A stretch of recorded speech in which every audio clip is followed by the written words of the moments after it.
আসসালামু আলাইকুম। আমি ডক্টর মোহাম্মদ আরিফুল ইসলাম শিমুল, এমবিবিএস কারাগঞ্জ স্টেট মেডিকেল ইউনিভার্সিটি। আমরা এখন একটা কেস করবো। এটা হচ্ছে পায়ে একটা কর্ন, এই কর্নটাকে উঠিয়ে আমরা প্রাইমারি ক্লোজার করে দিব। এটা একটা কর্ন, প্রচন্ড পরিমাণ ব্যথা রোগীর, এটাকে প্রাইমারি ক্লোজার করব। ঠিক আছে, যেমন এইসব পায়ে কর্ন হওয়ার পিছনে কারণ হচ্ছে শক্ত জুতা ব্যবহার করা। শক্ত জুতা ব্যবহার করা যাবে না। ডায়াবেটিক রোগীর পায়ে এভাবেই বোধ থাকে না। এই বোধগুলো চলে যাওয়ার পিছনে কারণ হচ্ছে গিয়ে পায়ে রক্ত চলাচল ব্যাহত হয়ে যাওয়া, দীর্ঘদিন ডায়াবেটিক্স থাকা এবং ডায়াবেটিক্স নিয়ন্ত্রণে না রাখা। ঠিক আছে, এগুলোর কারণে পায়ের বোধগুলো চলে যায়। যেমন মা, এখানে একটু বোধ কম নাকি?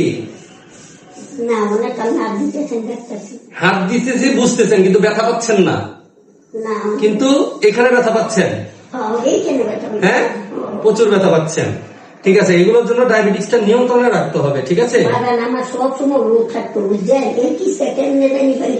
ইনসুলিন নেন? ইনসুলিন টিনসুলিন কোনো কিছু নেওয়া লাগে না। ঠিক আছে, এখন আমরা আপনাকে এটা অপারেশন করে সুন্দর করে সেলাই করে আবার কেটে দিয়ে আবার জোড়া লাগিয়ে দিব। ঠিক আছে, ইনশাল্লাহ কোনো প্রকার ব্যথা পাবেন না। ঠিক আছে।